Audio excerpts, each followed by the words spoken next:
कुछ दिनों पहले ये न्यूज़ निकल के आई थी कि यूएस इकोनॉमी की तरफ बहुत बड़ा एक डेट क्राइसिस अप्रोच कर रहा है और उसके कारण हमें स्टॉक मार्केट में एक बहुत ही बड़ा गिरावट दिखने को मिल सकता है। कम से कम 15 से 20% का गिरावट हमें दिखने को मिल सकता है। तो आज हम जानेंगे कि ये यूएस में ये क्राइसिस आने से हमारे इंडियन पे कुछ फ़र्क पड़ेगा, इंडियन के स्टॉक मार्केट में कुछ फ़र्क हमें दिखने को मिल सकता है क्या, और हम जानेंगे कि यूएस में क्यों ये क्राइसिस आ रहा है, क्यों सब बोल रहे हैं कि यूएस में ये क्राइसिस आने का चांसेस इतना ज़्यादा है। क्या हम इंडियंस भी यही गलती कर रहे हैं? अगर कर रहे हैं तो हमें फ्यूचर में यही क्राइसिस दिखने को मिल सकता है। आज हम इस वीडियो में ये सब जानेंगे। हेलो दोस्तों, मेरा नाम है कौसर अहमद। तो चलो इस वीडियो को शुरू करते हैं। अब भूलिएगा मत इस वीडियो को लाइक एंड सब्सक्राइब करने के लिए।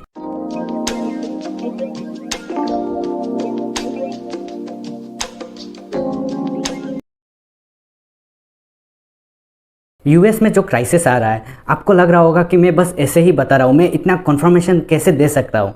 मैं आपको बता दूँ कि यूएस में जो क्राइसिस आ रहा है, ये न्यूज़ कहाँ से मेरे को मिला।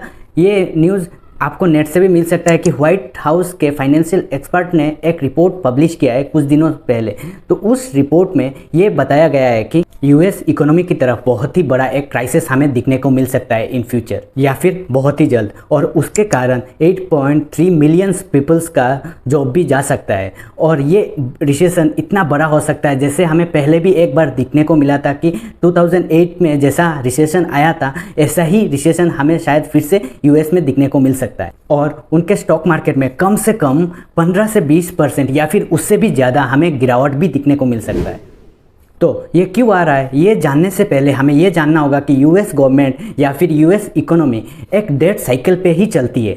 तो ये डेट साइकिल क्या है, मैं अभी समझाता हूँ। यूएस गवर्नमेंट अपना जो रेवेन्यू है, अपना जो टैक्सेस है, जितना वो अर्न करती है इनसे, वो इससे ज़्यादा वो स्पेंड करती है।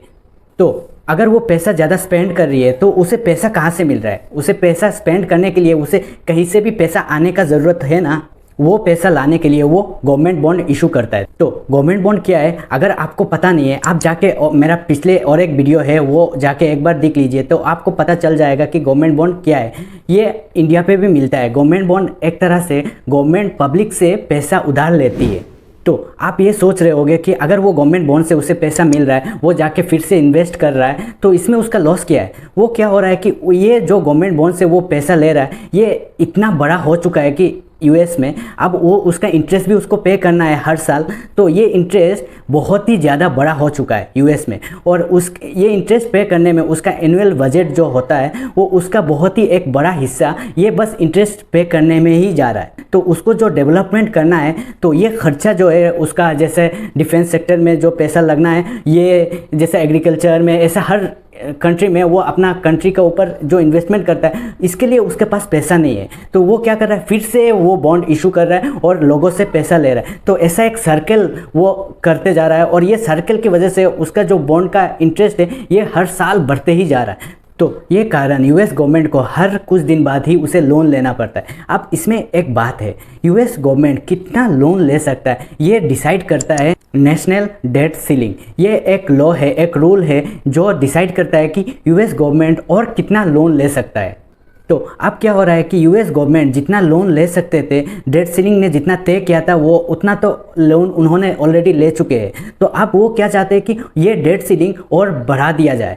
तो अब क्या हो रहा है कि अगर ये डेट सीलिंग वो अगर नहीं बढ़ाते, तो पहले का जितना उनका लोन है सब डिफ़ॉल्ट हो जाएंगे, और इसके कारण वो यूएस में बहुत ही बड़ा एक क्राइसिस दिखने को मिल सकता है। तो आप ये सोच रहे होंगे कि ये डेट सीलिंग थोड़ा बढ़ जाने से तो अच्छा ही है, यूएस गवर्नमेंट और ज़्यादा लोन ले सकता है और ये क्राइसिस आएगा नहीं, फ्यूचर के लिए टल जाएगा। लेकिन यूएस गवर्नमेंट में जो अपोजिशन पार्टी है, वो ये चाहते हैं कि ये डेट सीलिंग और नहीं बढ़ना चाहिए, कारण अगर वो और ज़्यादा बढ़ा दिया जाए तो क्या होगा कि यूएस कंट्री जो है वो और कर्जे में डूब जाएगा। तो अब अगर ये डेट सीलिंग बढ़ता है तो ये क्राइसिस अभी हमें दिखने को नहीं मिल सकता, शायद फ्यूचर में कभी हमें ये क्राइसिस दिखने को मिलेगा ही। और अगर ये डेट सीलिंग नहीं बढ़ता है तो ये बहुत ही जल्द हमें यूएस में एक बहुत ही बड़ा क्राइसिस दिखने को मिल सकता है।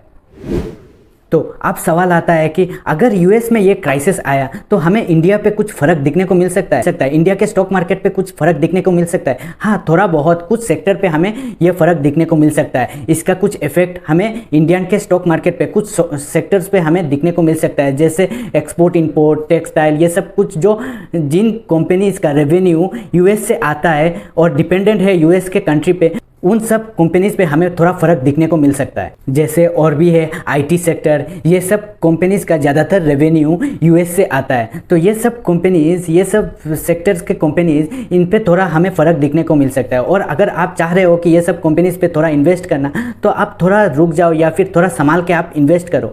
तो अब इस वीडियो को एंड करता हूँ। अगर इस वीडियो में आपको कुछ अच्छा लगा, आपको कुछ नॉलेजेबल इन्फॉर्मेशन मिला, तो प्लीज़ इस वीडियो को लाइक कीजिए, सब्सक्राइब कीजिए और अपने दोस्तों को शेयर कीजिए। Thank you.